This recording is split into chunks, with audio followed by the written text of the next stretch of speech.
Hey there, I'm Ashley Korslin in for Pat Doris tonight. Welcome to The Story. All the ways to get in touch with us are at the bottom of your screen. You can email us. The address is thestory@kgw.com.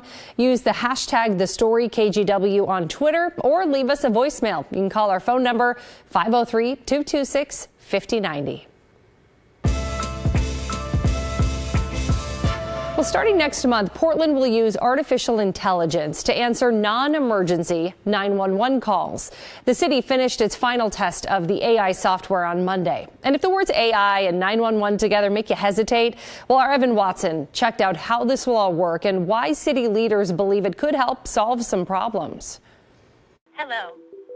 You are connected to the non-emergency public safety phone system for the city of Portland. In a world of robocalls and scams, an automated answering machine can be a quick turnoff. AI, and I use that term with caution because it scares some people. But leaders at Portland's 911 dispatch center believe it could be a lifeline. Portland plans to start using an AI software called Case Service to answer non-emergency 911 calls starting in October. Based on what you said, I'm going to get you help with a theft of property calls. Is that okay? The Bureau of Emergency Communications just finished its last test of the system. Director Bob Kazi is looking at the data. It points to about 25% or so of our calls in non-emergency that don't need to come to a call taker at all. The AI might send callers to the 311 program or text them a link to file a report online. Anything helps the dispatchers at BOEC, who are struggling to keep up with just how many people are calling 911, leading to long wait times. National 911 standards say dispatchers should answer 95% of calls within 20 seconds. Portland hasn't been close to that mark in years. Right now, they're still not good. They're not where I want them to be. They're certainly not meeting the standard that our community deserves. Kazi's latest director's report shows less than a third of 911 calls were answered within 20 seconds. With more calls coming in over the summer months, response times fell off. The average wait time in July was 70 seconds. The condition of our community has been tough lately, and 911 is experiencing that. We've seen increases in calls due to gun violence, drug abuse, traffic accidents on the freeway. 911 call volume keeps increasing year after year. Kazi says there are 40 dispatch trainees in the pipeline, and that's encouraging. I believe as long as we stay on this current path, we're going to be in an entirely different world. It's going to be a lot better. Is filling those positions enough when you see these increases in call volume year after year? Are we needing more than that? More than 136 that we're funded for? I don't know yet. So for now, Kazi looks to tech. A new direct notification system with alarm companies, an automatic callback feature for people who hang up after calling 911, and AI on the non-emergency line. Dispatchers prioritize 911 calls before answering any non-emergency calls. We saw waits of more than an hour. Kazi says the Case Service AI will help people report property crime, file complaints, and share other information. I hope that we're really able to address the issue with slow response. And Evan Watson joins me now. So, Evan, you tested this system out. I mean, what were your impressions on using it? It was interesting. I decided I'd file a theft report, essentially try to with this when the AI was active. And I went through the prompts, and it asks questions and you answer them. So it's not like a traditional automated phone tree. But I will say it got me to what I wanted eventually with that. And it sent me a link. It texted me a link that I could submit that report ultimately with it. So there is that responsiveness, and that's the kind of thing that they're hoping to cut down on needing a call taker for and hopefully reduce the call volume they're getting in. And I think when most people hear, like, I have to, deal with AI, it's maybe going to be a little off-putting, but I think, big picture here, if it can really help cut down on those 911 responses and these calls backing up, I mean, does this seem to fit the community's needs right now, I guess? It's interesting that there's frustration. No one wants to deal with automated calls, right? But then the trade-off there is no one's going to wait an hour on a non-emergency line anyway, if we're being honest about that. And then if this does reduce the 911 emergency response time even a little bit, I think most people would say, I'll take that over being frustrated filing a police report or getting information through a non-emergency line. But then still, there's a lot of need for quicker response, and we need to get to that point. Yeah, so I think people would say, let's at least give this a try, see how it goes. Sure. Now, staffing, I would imagine, dispatcher staffing is still a huge part of this whole whole puzzle. Yeah, I will say the director at BOEC, Bob Kazi, seemed encouraged by what he's seen from staffing. He said there's a lot of dispatchers in the training pipeline right now. The problem is it takes a long time to be certified. You need a certified dispatcher to come off and train the new person who's coming on. You want to make sure people who are doing 911 are doing their job to the best of their ability and know exactly what they need to do. That's a very high pressure situation. Right. But he did tell me that by this time next year, he's encouraged. He thinks that staffing levels will be up to kind of correspond with the increased volume of calls we've seen, and hopefully we'll start to see some improvement in the response times. Let's hope so. Fascinating story, Evan. Thank you. And we want to know what you think about this. How do you feel about artificial intelligence answering some 911 calls? Send us an email to thestory@kgw.com, or you can leave us a voicemail at 503-226-5090. And we promise our team of humans will read and listen to all of your messages. Well, former Portland City Commissioner Joanne Hardesty has reached a settlement in her lawsuit against the Portland Police Association. Hardesty was suing the union, the city of Portland, and several officers for leaking false allegations about her involvement in a hit-and-run crash.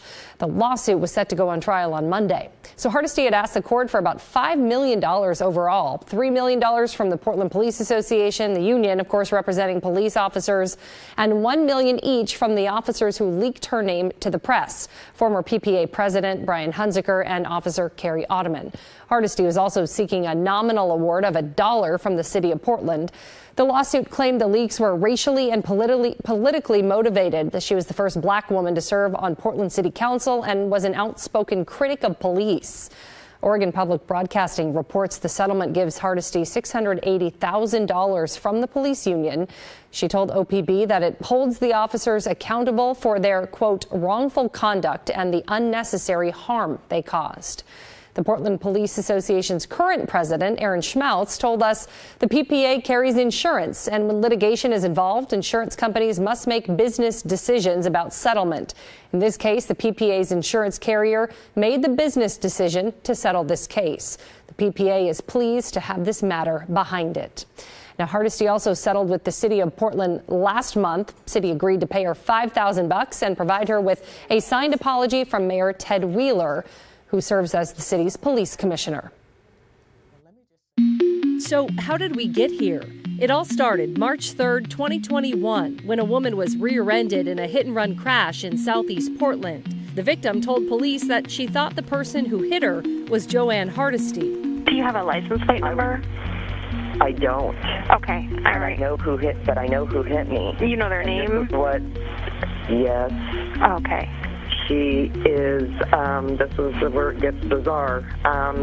It was a city commissioner. It was Joanne Hardesty. Hardesty was ruled out as a suspect within hours. She told police that her car hadn't left her driveway in 6 months. I just want to be really clear. I didn't hit anybody. I wasn't driving. No one drove my car. And all this entire allegation is totally false. She called the allegations a coordinated smear campaign. When you have taken on police accountability issues as long as I have, you come to expect these kind of attacks. Officers looked at surveillance video and found out the suspect's car was registered to a pair of women who live in Vancouver. But Officer Brian Hunziker leaked the details of a possible Hardesty connection to a reporter at the Oregonian, which published them the day after the crash. 2 other officers also leaked the incorrect information. Hardesty called for an independent investigation into the false allegations against her. I hope that the due diligence, the investigation, actually uncovers what the mistake was, and that we, the public, and myself included, get to know specifically what he did and why he did it, and then be held accountable for his behavior. Hunziker resigned from his position as president of the Portland Police Association about 2 weeks later. The union said it was because of a serious isolated mistake related to the investigation into the hit-and-run allegation. In October 2021, PPB sent a letter to Hardesty which said that an internal affairs investigation found Hunziker did, in fact, share confidential information to the media, and that Hunziker told investigators that he leaked the information as retaliation against Hardesty. He was upset that she had made comments falsely accusing police officers of setting fires during the 2020 civil unrest. Hardesty filed a lawsuit in December seeking a total of about $5 million in damages from the city of Portland and the Portland Police Association, along with Hunziker and another officer. Hunziker was fired in February of last year by Portland Mayor Ted Wheeler. Wheeler also stated that he and Portland Police Chief Chuck Lavelle agreed on the gravity of the violations, but not the discipline. An arbitrator appointed by the State Labor Board reviewed the case and concluded that Hunziker's actions did not rise to the level that justified termination, and he was reinstated as an officer, but he later resigned. And that's how we got here. All right, I'm going to guess this next topic is the last thing we all want to think about right now, and that's getting sick and virus season. Well, we need to think about it because it's almost here. Today, the Oregon Health Authority gave an update on what to expect as we head into fall and how to protect ourselves. COVID cases, for example, are already up in Oregon, and so are hospitalizations. You can check out this data from OHA showing test positivity in the state. It's trending upwards. Last week, 14.5% of tests were positive. And while that was down a little bit from the week before, test positivity rate overall significantly up since the end of June. And patients hospitalized with COVID in Oregon have doubled from June to September. Now, one of the doctors who talked during the briefing today explained the biggest question she's getting from friends and parents and patients right now is what kind of respiratory virus season will it be this year? And I wish I could say with any sort of certainty what kind of respiratory season we will have. But just to give you some framework, we often look to the Southern Hemisphere for our influenza season because flu is considered a seasonal virus. And this year, the Southern Hemisphere had somewhat of an early flu season that appeared to impact unvaccinated children. So although I can't say with certainty that will be what we have here, but that is somewhat of a bellwether for us here in Oregon.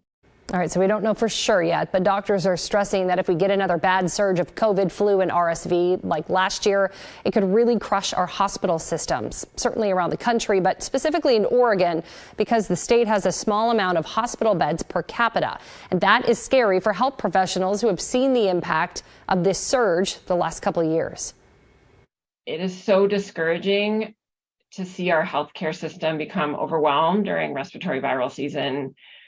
And that leads to delays in care, it leads to canceled surgeries, it leads to long wait times in clinics and emergency rooms.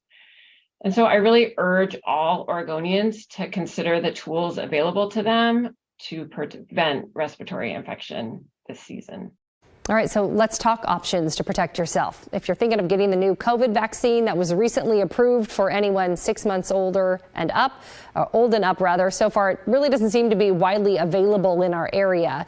The Oregon Health Authority isn't aware of any supply issues, but it doesn't manage vaccine distribution. That rolls right from manufacturers to providers. However, today OHA said it does expect more COVID vaccines to be available in the next couple weeks. Now, one other thing to mention here, the federal government just announced that free COVID test kits will be soon available again because of the increase in cases. You can order 4 free tests per household. The government says you can start ordering your tests starting September 25th by going to covidtests.gov. When it comes to carbon emissions, it's our oceans that are really taking a beating. We think the oceans have absorbed almost 200 billion tons of carbon in the form of carbon dioxide. Now, a couple of scientists at Oregon State are working on some new ways to improve the ocean's chemistry. We'll explain how when the story returns.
Well, in combating climate change, scientists are really looking everywhere they can to limit the effects of fossil fuel pollution, and that includes in our oceans.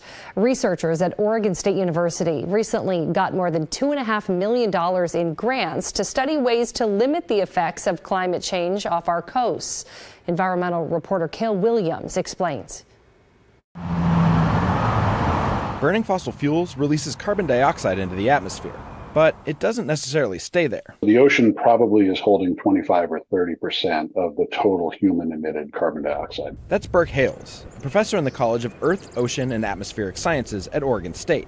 And the amount of carbon dioxide absorbed by the ocean over the last 150 years or so is staggering. Over the history of the Industrial Revolution, going back to the late 1800s, we think the oceans have absorbed almost 200 billion tons of carbon in the form of carbon dioxide. All that carbon can have a profound effect on the chemistry of the ocean. As carbon goes up, pH goes down, making the ocean more acidic and depleting it of carbonate ion, one of the building blocks that animals like plankton, mussels, and oysters need to grow. Oregon State Assistant Professor Jennifer Fehrenbacher explains. Organisms are going to have a harder time building their shells in the ocean as CO2 in the ocean is absorbed from the atmosphere. And that could have big impacts, both in the water and on land. It affects a huge swath of really critical keystone species in the ocean ecosystem. Fehrenbacher and Hales both recently received federal grants to study how we can stem some of the changes happening off our coast. And they're each taking different approaches. Hales said there are existing ways to decrease the acidity of seawater,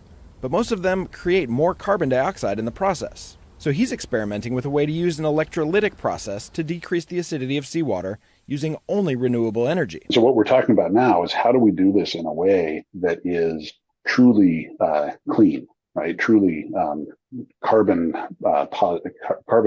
effective. For her part, Fehrenbacher is studying how the changing chemistry and temperature of the ocean is affecting some of its tiniest inhabitants, creatures called foraminifera, which play an important role in both the food web and the carbon cycle. We're going to see how it affects their growth and quantify it and forward model what will happen in a future warmer world. Now, both of these studies are in their early stages. We're already in for having some regional change anyway, and so understanding what's going to happen here, I think, is one of the first steps. But Hale said that with the ocean's chemistry already showing signs of stress, there's no time to waste. If someone had been doing what we're doing now 50 years ago, things would be different today. And so 50 years from now, people are going to be happy that we did this in the present. Cale Williams, KGW News. Well, still ahead, what's the secret to staying married for 75 years? Well, we'll meet a couple from Canby who seem to have figured it out, what they've learned together through the years and the example they're setting for their family after the break.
In a new edition of Pacific Storyland, we are talking to a Canby couple married for 3/4 of a century.